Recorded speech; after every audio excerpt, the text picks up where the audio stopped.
everyone, welcome to today's video. Thank you very much first of all for 10k subscribers. Yes, we have reached a family of 10,000 today as I speak, and my health is not well, but still I am up for you guys for making a video because I know that interviews are coming and many of the interviews are already scheduled in the month of February and it's kick-starting. So all the very best for all those are giving MBA interviews. Lot of things to learn from the interviews even if you do not qualify for it. Today, I am going to clear some of the doubts. One of the most pertinent doubts that has been highlighted by most of the students कि अगर मैं MBA college में जाता हूँ और मेरी academic background poor है, which means my class 10th and 12th is kind of screwed, which means I have got in 10th maybe a 65% and in a 12th maybe a 70%. If that is the case, will my placement get affected in the MBA course? क्या मेरी placement affect होगी? तो देखिए, मैं already एक video बना चुका हूं रिजर्व्ड कैडर पे कि अगर आप रिजर्व्ड कैडर से हो क्या आपकी प्लेसमेंट इफेक्ट हो सकती है। मैं एक और वीडियो बना चुका हूं फ्रेशर्स पे कि अगर आप फ्रेशर हो, अगर आपके पास कोई वर्क एक्सपीरियंस नहीं है, क्या आपकी प्लेसमेंट इफेक्ट हो सकती है कॉलेज में जाने के बाद। और ये वीडियो मैं बना रहा हूं for class 10th and 12th academic background. तो अगर आपको वो दोनों वीडियो देखनी है तो डिस्क्रिप्शन बॉक्स में उन दोनों वीडियो का लिंक है, आप जाके उस वीडियो को स्ट्रेट अवे देख सकते हो और 1-to-1 कंसल्टेशन भी मेरे साथ कर सकते हो। 15 मिनट्स, 30 मिनट्स एंड 45 मिनट्स का सेशन है for 29 rupees. You can block a 1-to-1 session with me, get interview guidance, get case study guidance and get the profile curated as per the interview. और सब अपने queries जो CAT MBA related, CAT related, engineering related, techno management role related, sales related, e commerce related, सब कुछ queries मैं अपने channel पे clear करता हूं। तो आप मेरा सेशन भी ब्लॉक कर सकते हो। अब स्ट्रेट अवे टॉपिक पे आ जाता हूं। तो टॉपिक यह है कि क्या क्लास 10 और 12 के मार्क्स आपको एमबीए प्लेसमेंट में इफेक्ट करेंगे। एक क्वेश्चन हो गया क्या आप एमबीए में जा पाओगे at all, because many colleges have 60 का कट ऑफ।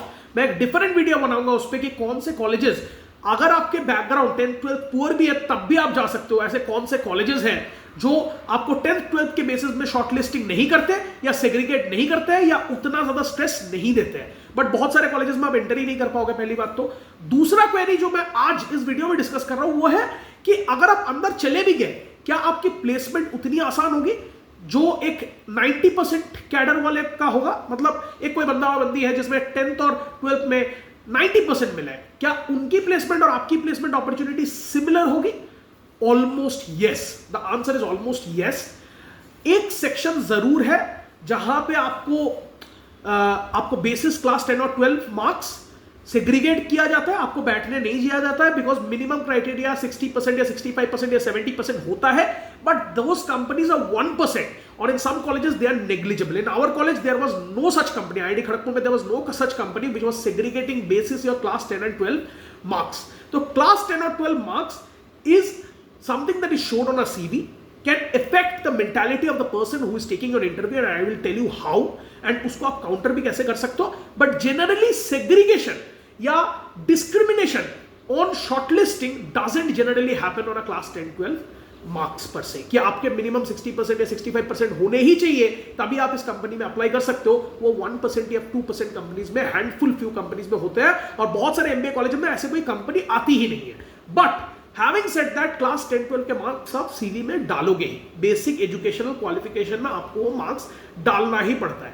और वो मार्क्स जब आप डालते हो, दो it is not a shortlisting criteria but it is an impact criteria, because generally in a CV format आपकी एजुकेशनल क्वालिफिकेशन फर्स्ट में आती है। तो वो क्योंकि ह्यूमन टेंडेंसी या साइकोलॉजी है, लेफ्ट कॉर्नर टॉप से आप राइट कॉर्नर बॉटम तक पढ़ते हो, आप ऐसे आते हो, डायगोनली आते हो when you read a particular text. तो I will start from the left most top most corner.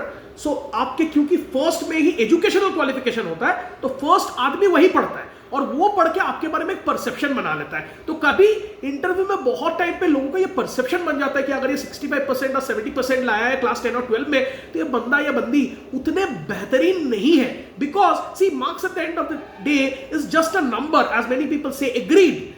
But when an interviewer is shortlisting you or is interviewing you, within 20 minutes they cannot judge your merit, to be very honest.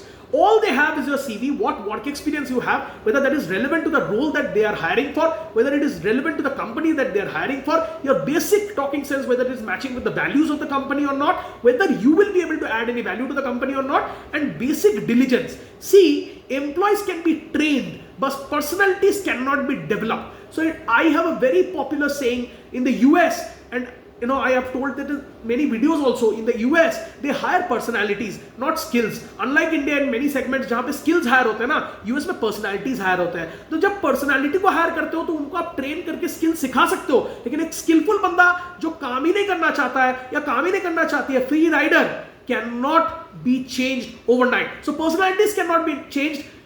Traits or skills can be taught, and that's how companies hire. तो जब 65% और 75% दिखता है तो companies जो recruiters है उनको लगता है यार ये कुछ तो गड़बड़ है. बिकॉज अगर सिर्फ देखिए 10th गलत है या 12th खराब है या ग्रेजुएशन खराब है, हम बहुत टाइम में मान सकते हैं it is an anomaly. May be that year you have fallen sick और due to some other personal reason you have flopped out. ठीक है, वो एग्रीड है. बट अगर आपका record academically throughout poor है तो आदमी समझ जाता है इसमें कुछ ना कुछ तो गड़बड़ है. 65%, 75%, and that's how they also figure out at times कि ये बंदे का एकेडमिक रिकॉर्ड इतना पुअर है बट फिर भी ये एमबीए कॉलेज में है, जरूर ये रिजर्व्ड कैडर से होगा. बहुत सारे रिक्रूटर्स ऐसे भी सोचते हैं. So from the other side of the table it looks like 60-65% is actually from a reserved cadre, because all the general cadre mostly make it above an 80% in an A-League college. So A-League colleges में जब कोई recruiter जाता है उसको 65%, 70% ऐसे scores दिखते हैं, उनके दिमाग में परसेप्शन होता है. Shortlisting basis cutoffs may not be, but basis the perception may be. Yes. But अगर मान लो आपकी शॉर्टलिस्टिंग हो गया, आप पुराने पाप है, आप कुछ कर नहीं सकते, एकेडमिक्स को जाके चेंज करोगे नहीं, तो आप इंटरव्यू में जाके उसको जस्टिफाई करने की कोशिश करोगे. आप एक डिफेंसिव स्टैंड कभी मत लीजिएगा, neither in your MBA interview nor in your placement interview in MBA. I always keep on telling people, do not try to defend yourself right from the beginning. Listen to what they are saying. If they are questioning you, then only defend. And in every statement, try to prove that you are diligent. क्योंकि सबसे पहला perception यही आता है 65% या 60% cadre को देख के कि थ्रू आउट 60% लाया है या लाई है, diligence is missing. Hard work is missing. ये बंदा सीरियस नहीं है, ये बंदी सीरियस नहीं है. ये परसेप्शन को आपको ब्रेक करना है. आपको बोलना है कि मैं जो काम करता हूं या मैं जो काम करती हूं वो फुल डेडिकेशन, फुल सीरियसनेस से करती हूं या करता हूं. वही आपका मेन आर्ग्यूमेंट या सेंट्रल फोकसिंग पॉइंट होना चाहिए इंटरव्यू में. आपको उस पर स्ट्रेस करना चाहिए ताकि उनके दिमाग में जो इमेज बना हुआ है, जो बायस बना हुआ है, उसको आप ब्रेक कर दो कि आप डिलीजेंट हो. आपने सिर्फ एक रीजन की वजह से क्लास 10 और 12 में फ्लॉप किया था. Make that reason very very profound and solid, because many of the interviewers directly ask कि क्लास 10 और 12 क्यों खराब गया था. तो उस टाइम पे आपके पास एक प्रॉपर जस्टिफिकेशन होना चाहिए. बट डिफेंस मोड में पहले टाइम से ही मत चले जाना. In a very subtle way, try to put it across that I am diligent. There is no negligence in my part. There is no lack of hard work or lack of diligence in my part. Even if there is, you have to prove it otherwise, because they already have a perception seeing your score. So first of all, shortlisting में criteria एक हो सकता है कि 60% या 70% through out, जिसमें 1 और 2% companies आती है. फिर सेकंड राउंड ऑफ शॉर्टलिस्टिंग में या फर्स्ट राउंड में इटसेल्फ अगर कोई मैनुअल स्क्रूटनी कर सकता है, हो सकता है बायस की वजह से वो आपको एलिमिनेट कर दे.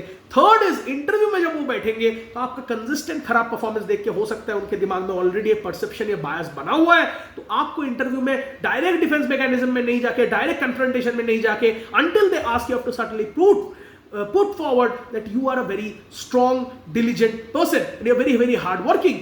And आपको स्टोरी में कभी कभी आप इम्बाइब कर सकते हो अपनी इंट्रोडक्शन में कि क्लास 10 में आपके साथ क्या ट्रैजिक इंसिडेंट हुआ था और उससे आपने कमबैक कैसे किया. तो अगर आप वो स्टोरी बोल देते हो ना, ऑटोमेटिक आपके क्लास 10 के पाप धुल जाते हैं, आपके क्लास 12 के पाप धुल जाते हैं. तो कभी कभी कोई आदमी इंट्रोडक्शन में स्टोरी ही ऐसे बिल्डअप करता है कि वो पाप धुल जाते हैं. But nevertheless you can still justify in your interview. और अगर आपके वर्क एक्सपीरियंस के पॉइंट्स, अगर आपके इंटर्नशिप लाइफ प्रोजेक्ट्स के पॉइंट्स, अगर आपके सर्टिफिकेशंस के पॉइंट्स, अगर आपके नेशनल लेवल कंपटीशंस के पॉइंट्स, अगर आपके overall values, ethics, skills match करते हैं ना, तो दिस इज जस्ट अ सब part of it which is about 5% to 6% or 10% maximum weightage in the person's mind who is selecting you.